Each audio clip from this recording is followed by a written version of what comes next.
Hi, How you doing? I'm doing good. How are you doing? Good, good. Thanks for accepting my request and thanks for accepting to talk with me. Yeah, thanks for having me. Yeah. So I thought to introduce you to my audience. I have a YouTube channel. I run YouTube channel and I take interviews of the authors and writers and the people who works in different professions. I just want to, show the great people to the world using my medium. Awesome. So, so this is your first book. Yeah, it's my first book. So, and basically, it's a fun version of carrying the conversation forward. So you had a popular TV show that started in the '60s, a science fiction show, Star Trek, and then you had a physicist who said, "Hey, I'm a fan of this, and I think I can make this work in real life." And then after his paper in 1994, a NASA engineer named Sonny White took it up and refined it so that the energy requirements for um, the warp drive was streamlined and made even a little bit more possible. So, from a practical application, it's not yet, possible, obviously, because we're not going faster than light, but it's the conversation keeps moving forward. So, what was once science fiction is starting to turn into science facts. So what is the name of the book? Can you tell me again? A drive. A drive. So it contains information. Yeah, I mean it's a science it's a fictional novel, so it's meant to entertain ultimately, but all the science in it is based on real science today. Who will connect with this book? Well, people who liked The Martian, Andy Weir's The Martian, the movie Gravity, people who like the show and the books The Expanse by James A. Corey, and people who like science fiction in general. So that's the basic target audience. Okay. So when you started writing this book and what made you to write this book? Well, I've always wanted to write a book, and life keeps getting in the way. But with COVID locking everybody in their homes now, I had the time to actually sit down and write it. And I figured if I didn't do it now, I was never going to do it. So, that's what finally, got me doing it. So you have used that time productively. Yeah, it's definitely been a COVID baby. Okay. So this is your first book. Yep, my very first book. It was in the beta. It's in the beta read stage now. It's got a couple more passes to go through, and then off to publishing. So it should be available through Amazon Okay. in the near future. Okay. So what are the books that makes you to read again and again? What kind of books do I like to read? Yeah. I'm a science fiction fan. I mean, I read all types of books. I'm not stuck to a genre, but uh, the latest books I've read were the Game of Thrones, The Expanse. Um, just finished Hugh Howey's Wool Omnibus, so something that's fairly popular recently. Um, Good set of books, by the way. Um, a little bit of all over though. There's another book out there called A Man Called Ove, which is a fiction, not science fiction or fantasy, just regular fiction. Really touching book. It's been made into a movie in Sweden, Swedish author, but excellent book. So so you love fictional books. Yeah, yeah. I have a number of history and biographies I've read as well, but I think fiction is definitely where my heart's at. Can I say that you don't like reality? That is why the reason you want to connect with something which is not existed. I'm sorry, say that again. Can I say that you don't like reality? That is why the reason you connected with something which is not there.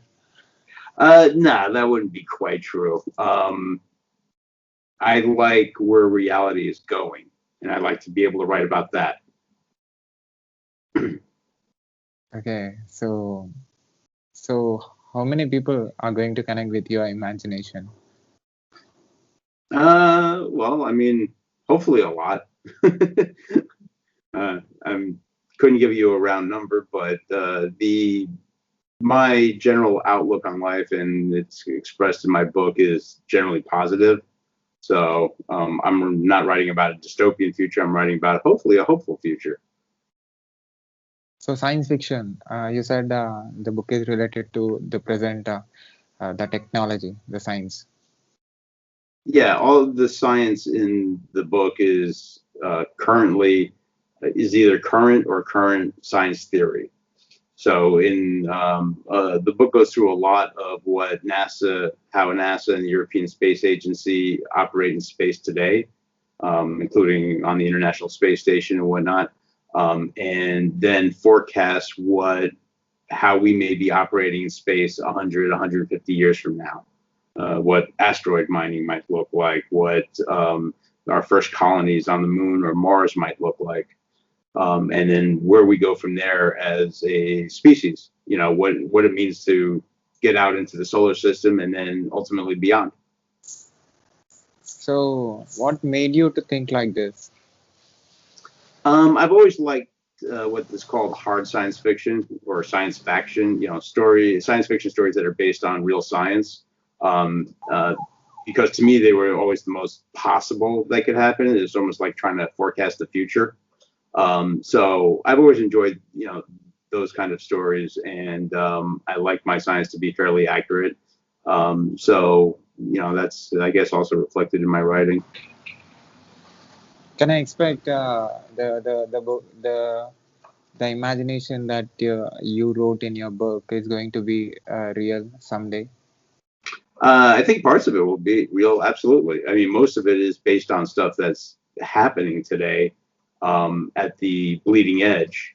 And then I also talk about technologies that should have been bleeding edge, but kind of don't exist anymore because we haven't built them.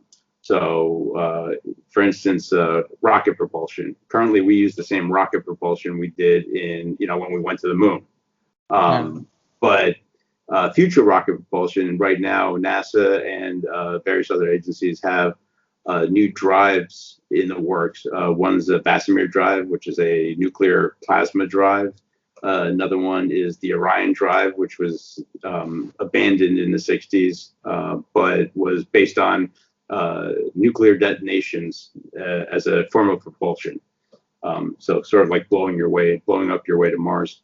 Um, there's accelerator-driven reaction drives, which is based on an accelerator-enhanced thorium fission reactor. So all of these have been physically built at some point, either as a model or is in preparation for actually being in use. But those represent the next stage, next evolution of space travel. Okay. Do you travel from your world to another world in your dreams? In my dreams, Yeah. Uh, no, I do awake though. So how you My did? Yeah, yeah. Gone. no, that was it. So how you did research for this to write this book? Oh yeah, the research was crazy. I think I did more research than writing. So it started out with the premise of showing, inventing faster than light travel. In a lot of science fiction, people go from here to other galaxies, and hyperdrive or warp drive or jump drives, and it's not really explained other than loosely, just as a mechanism for getting your story moving. I thought it would be kind of neat to actually see like how one of those might be invented, and I knew of Miguel Alcubierre's work with the warp drive engine. And so, since that seemed to be the most feasible going forward, like from today's technology, I thought I'd start with that. And, Miguel Alcubierre is still alive, so I could talk with him about it. Um, which I have, by the way, and he's consented to letting me use his work for the book, which was really nice of him. Um, so that was the premise of the book. Create faster than light travel, and then when I started researching it, I got way into physics, particle physics, orbital dynamics, quantum mechanics. I mean, I went down a lot of rabbit holes.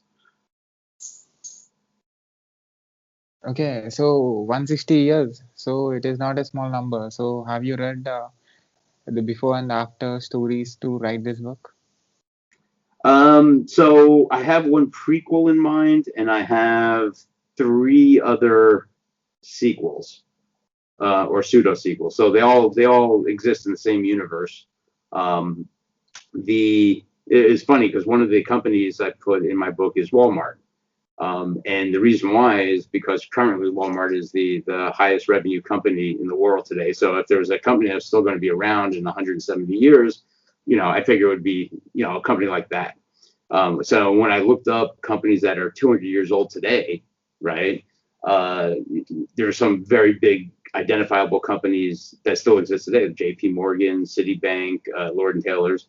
Those are all companies 200 years ago. So it was nice from a little connection point of view of, for a reader reading it today to say, hey, this future may be possible. And that's So part of the fun of the book, by the way, is forecasting the future, but realistically, what's the world going to look like? What are countries going to look like 170 years from now? What's climate change going to look like 170 years from now? Will we have survived it? Will we have pulled back, or start combating it? What are pandemics going to look like 170 years from now, and medicine, and the average lifespan? So these are all things I touch upon in my book. have you said something which nobody knows? Have I what Have you said something which nobody knows? signed? I mean, have you said anything that nobody knows in your book? I could not begin to know what everybody knows.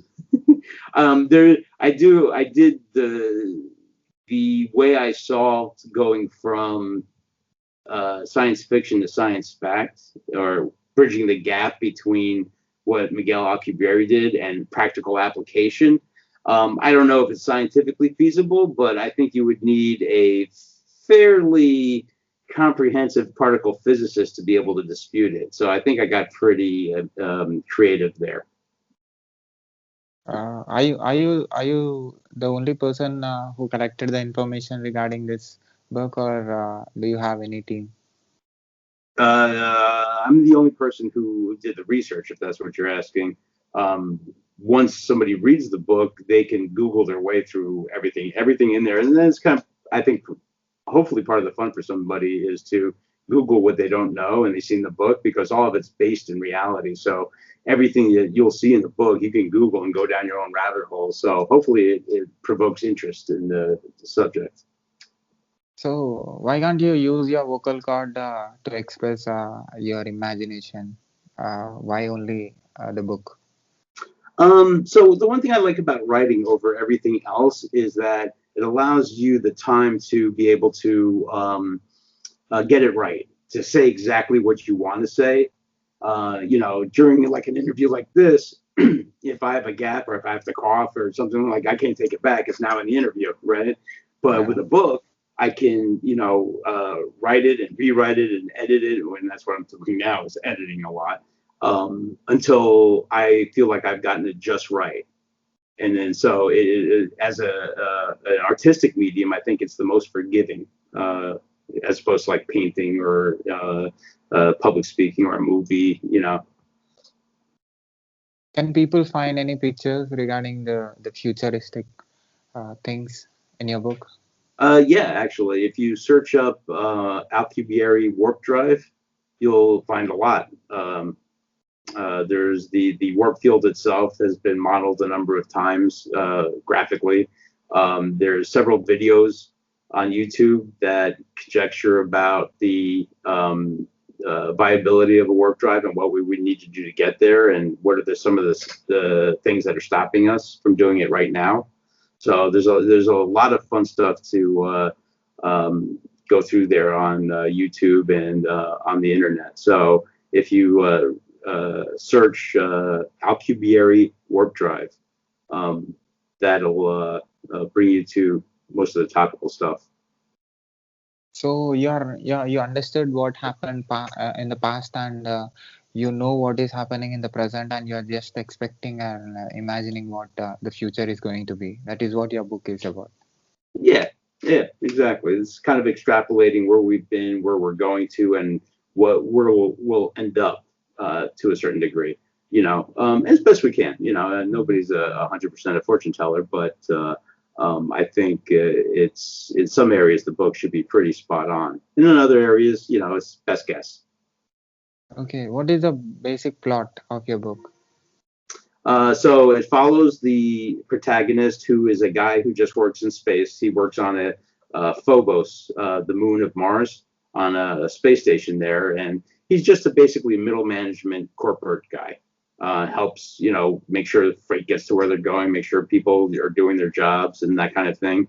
And he ends up losing his job and then getting an offer for another job out by the asteroid belt, the main asteroid belt in Mars, which is not where he really wants to be, but it's, he gets coerced into going, and is made a really large offer. And once he gets out there, he kind of gets co-opted into this project that he didn't know he was going to be a part of.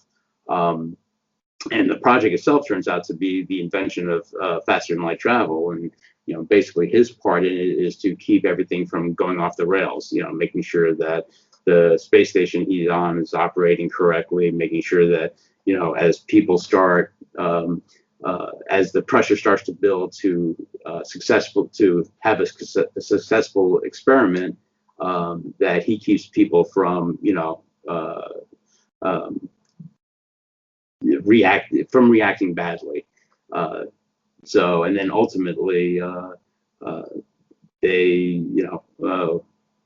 achieve what they're set out to do, and then they take it one step forward and go out among the stars. Personally, do you believe that there is a world exists apart from our world? Do I believe there's a what? Personally, do you believe that there is a world that exists apart from our world, our universe, the solar system? That would be a big question mark. I would think there's something other than just our universe. Yes. What that would look like, I have no idea. There's the multiverse theory, parallel Earths, and so on and so forth. And it's fun to conjecture. I have no idea if they exist. I think eventually one of my books will talk about, one of my future sequels will talk about what is beyond this universe. And I conceptually don't know yet how that will go. So that'll be a fun trip for both of us. But when you read some books, or when you collect information from the previous resource that you have, what actually makes you believe that there is a world that exists other than solar system? Oh, you mean in this universe? Yes. Well, science, right? We can see other worlds. We can physically see other worlds, so we know they exist, and we can see other worlds in our solar system, so we know we're not the only solar system. So, but you personally didn't see that. But how can you put in your book that saying that you have seen it? Well, actually, it's not precisely true. I have seen other worlds, right? Right now the exoplanet search that NASA is doing, right, is taking physical pictures of other planets. So, and we just saw our first picture the first picture ever taken of a black hole came out just late last year, I think. So, a lot of new exciting stuff coming from astronomy. So the rest of it, though, how I picture the world to be and how I picture humans interacting with that world, that comes from my imagination. I take what science there is, and then sort of like a good historical fiction book, it's kind of like a science fiction. I take the science there, and then I try to bridge the gap with my imagination. Do you believe that there are species in other source other than this solar system? Are there other beings out there? Yes. Their life. Statistically speaking, I think you'd have to say yes. There's just too much out there for there not to be. How rare it is, and what form that takes, whether it's like humans or it's something entirely different, or that I have no idea. I think that's a question that a lot of people on this planet want to find out eventually. But space is really big, right? So us getting there, that's the thing. That's part of the genesis of this book, is that if we were to be able to travel the speed of light, we're Okay. still really kind of locked into the solar system, right? Even at the speed of light, the closest star away is 4.5 years, right? Yeah. It would take us Yeah. 4.5 years at the speed of light. So for us to actually get out into the galaxy and then into other galaxies and the rest of the universe, we have to find a way to be able to go faster than the speed of light. And we know to do that, we have to sidestep physics somehow, right? Because in physics, the speed of light is the speed limit. Right? Okay. It's like God said, you will not go faster than this ever.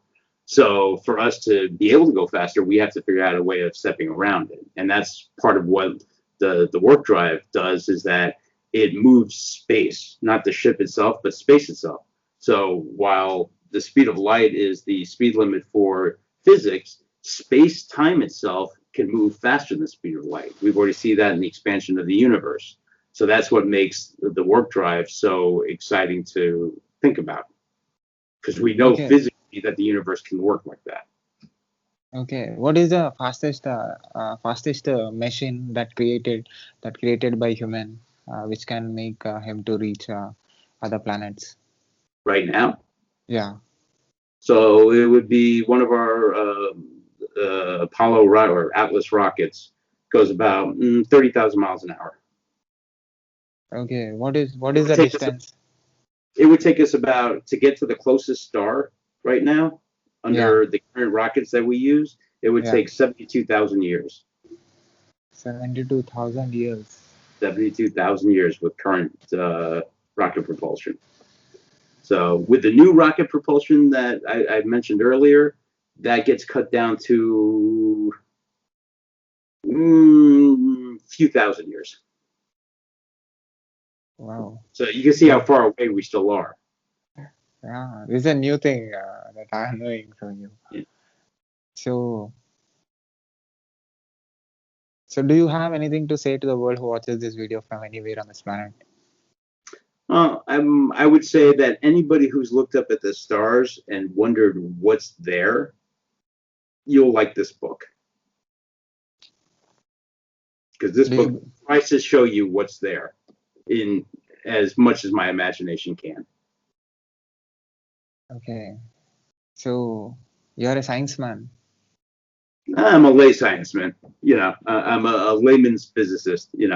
I like physics, just not enough to do it for a career. Do you calculate emotions? I'm sorry? Do you calculate emotions? Emotions? Yeah.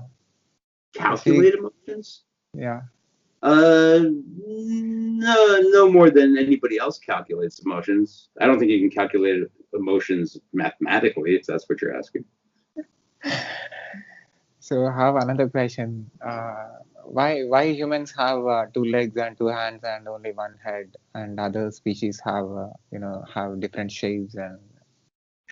Well, part of that's evolution, Darwinism, right? So as species have grown in different areas of the world, they've evolved differently, and then as those species evolve, makes other species evolve differently. Predator and prey and symbiosis. So because we have so much life on this planet, that's why we have so much diversity. So why we have plants and animals and insects, and why we have so many different mammals, so many different insects, so many different plants. So if you go back in time far enough, it was all the one kind of goop, as the goop spread out and it grew, it evolved on the planet, it turned into different things as it needed to survive, depending where we're talking about on the planet. Okay. Have you said about time travel in your book? I talk about time travel. Scientifically speaking, in physics, time travel is impossible.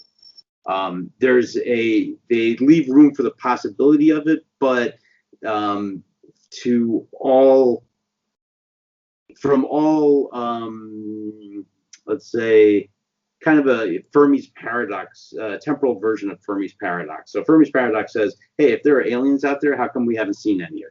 So with time travel, if there's time travel out there, how come we haven't seen people coming back in time to visit us? But yeah, physically speaking, I think time travel is impossible. But I do talk about it in my book. Okay. Do you have anything to say about your book? No, I mean, that pretty much sums it up.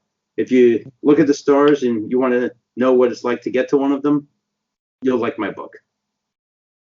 Definitely. Definitely. People will buy who are connected with your imagination. Definitely, they'll connect with you. And can I put this video on my YouTube channel with your permission? Absolutely. And thank you for having me. Thank you. Thank you so much for giving your valuable time. Okay. Thank you. Bye. Bye.